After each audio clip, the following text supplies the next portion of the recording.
cause that be natural. Lady I ain't D. looking tacky. I keep my game tactful. Yo. Yeah, I'm so nappy. M.O.B. Cause that be natural. The infamous. I ain't looking tacky cause I keep my game tactful. I'm so pretty, I'm so fat, boo. I'm so natural, it's like it's a taboo. I'm so filthy, got the tattoo stuck in these bitches like I own ragu. On my business with my platoon, getting these minutes like I'm a typhoon. Down the jersey on that cartoon and I'm sitting on top. Hey guys, and welcome back to Afros and Baby Hairs, and thank you for joining me in the reading room for book review number 30 on The Family Business 1 by Carl Weber and Eric Pete. So if you are interested in hearing details of this book as well as my thoughts and opinions, then please stay tuned. Let's say I am not and do not promote or encourage anyone to read this book who is under the age of 18. If you are under the age of 18, then please get your parents' consent and or supervision before reading this book or listening to me read it on our channel. Now that I've gotten that out of the way, let's get into this book review. Now guys, I do want to say that I am doing things a little bit differently. I just want to tell you my opinions about this book since I did take the time out to read each and every chapter, to be reading the back of the book, and then we'll get into my thoughts and opinions. It says The Family Business 1. Meet the Duncans, a prominent family from Jamaica, Queens that may be known for their big house, fancy cars, and lavish lifestyle, but that doesn't make them immune from some over-the-top drama. L.C. Duncan has run his successful car dealership in Jamaica, Queens for more than 30 years, but when the recession hits and the competition gets a little rough, some say it's time for him to retire.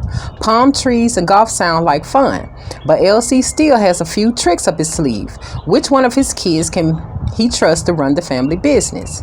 Paris could give any supermodel a run for her money.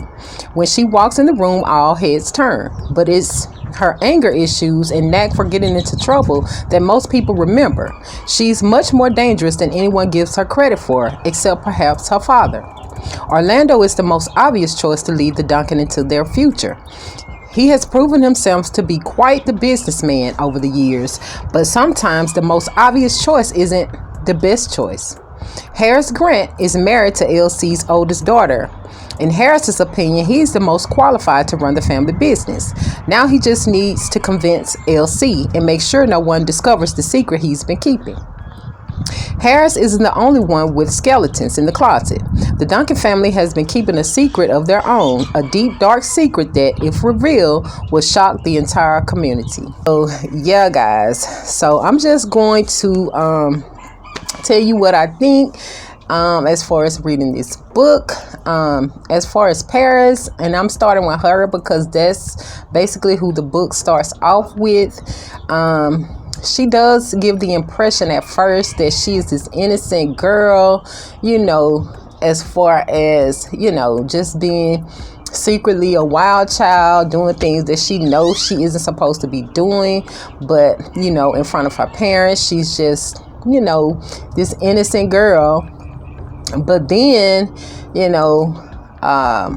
the guy she dated to get her parents' attention, which was the councilman's son, he ended up getting killed, going out with her, messing around with her. And the first thing that happened was everybody thought she did it. And I was like, that's kind of odd if she's just an heir, you know what I'm saying? And just a spoiled brat out here doing things, that she's not supposed to be doing, as far as the type of guys she dates and, being promiscuous and all of that. I was just wondering, why would they be thinking that she actually killed the boy? So that threw me for a loop.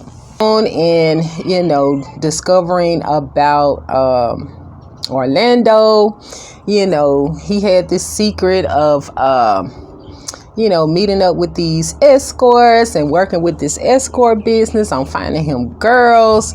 And I thought that was kind of odd. I'm like, if you're a prominent figure, why would you be into that particular lifestyle when you can have any woman that you want? But, come to find out, he's not looking for a relationship. He just needs to get his needs met and move it right along. But in the midst of all of that, he falls in love with Ruby, which is, you know, this newcomer to the escort business. And it just seemed a bit fishy to me, you know, just how Orlando was getting down. It's like you're telling these people that work with this escort business, which are, you know, they're Latinas, but you're telling them all of your moves, all of your business. And that kind of threw me too. Like, these people could be in on whatever is going on with this family as far as to try to take them down. And then out of the blue, Ruby comes along and he falls in love with her. And, you know, Ruby is in and out. Strange things are starting to happen when she's around that I was questioning, you know. Rio, the twin to Paris, which is a guy, and he's just so happened by gay or bisexual, you know. So it's like sad that his dad threw him under the bus. Like, you know, I thought that was crazy when, you know, he sent his son out to Cali pretty much to be murdered because he doesn't agree with his lifestyle. That was a wild one for me, y'all. Let me take a sip. And I am sitting outside, y'all. And actually what led up to him having to send LC, the father, having to send Rio out to Cali is because they were doing business with Alejandro's son. Alejandro is a businessman from out in Cali, and he sent his son to do business with LC. You know, he was supposed to be in charge of getting LC's Corvette or whatever kind of car it was back to him that he had lost at a poker game years ago. So somehow or another, the vehicle gets hijacked. All of the merchandise that was inside the vehicle got stolen, and all fingers pointed back to Alejandro and his son and their men. So they pretty much kidnapped the boy. Now, in the midst of all of this happening, Paris ends up, you know, messing around with the boy because she just seems to be a thought, basically. And she ends up messing around with the boy, and then, you know, ends up killing the dude.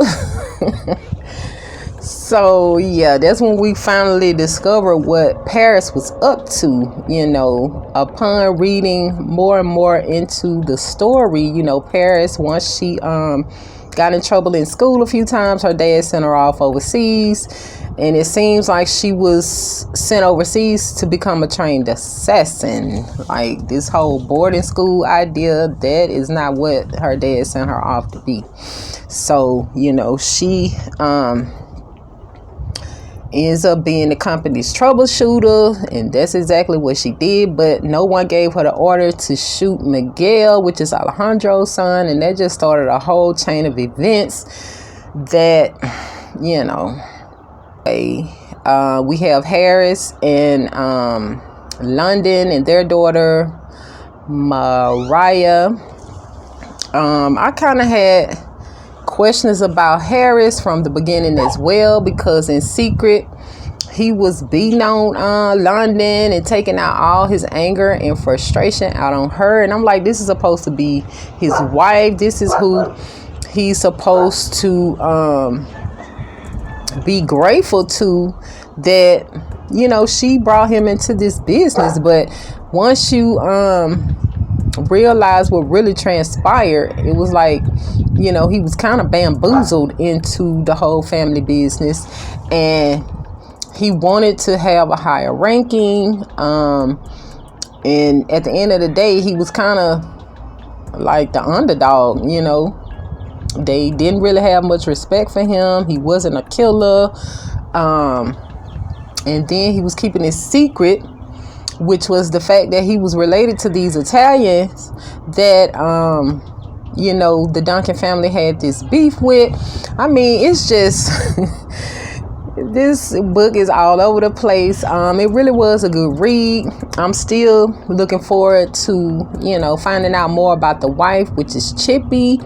I really want to know what's, you know, what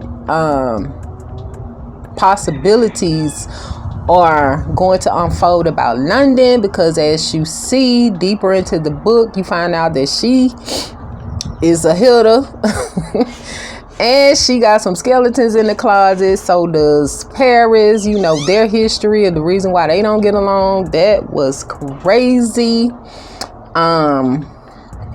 But I think London has a lot more for us to experience. And the brother Vegas, we still haven't found out too much about him. But I think that Maria from the escort business, you know, that little setup, I don't even know what to take of that, because that doesn't make a lot of sense to me. That she didn't even want the money when Orlando took her to the prison to sleep with his brother. Going into the epilogue, they were explaining that, you know, London is pregnant. Is she pregnant by Tony? Is she pregnant by Harris? Either way, that child is related to Harris because he's kin to the Italians. So that baby, if it's it's just a mess. It's getting to the point where it's almost like trailer trash. For them to be this prestigious family, but then, you know, the secret was that they were killers and drug dealers and all into this other stuff, and had enemies all over the place. But also, you know, the epilogue revealed that Paris is pregnant. Who's the daddy? Is it Miguel, Alejandro's son, or is it the councilman's son that got killed at the beginning? We also found out that Ruby is pregnant, and the whole time Orlando thinking that's his baby, but the reality is she's with one of the Italians. So like I said, I knew something was going on with her, and it just was crazy the way that things just kept happening when she popped up, or, you know. So I'm ready to read book 2, and I'll be getting into that soon. So yeah, guys, let me know what you all think in the comments below. What do you think about this book, this actual series? Thank you so much for stopping by and joining me in the reading room. I look forward to seeing you guys on the next video. Peace and love, and as always, be blissful. DJ Mike C on the track. Cause that be natural. Lady D. Ain't looking tacky. I keep my game tactful. Yo, Yeah, I'm so nappy. M.O.B. Cause that be natural. The infamous. Ain't looking tacky. Cause I keep my game tactful. I'm so pretty, I'm so fat, boo, I'm so natural. It's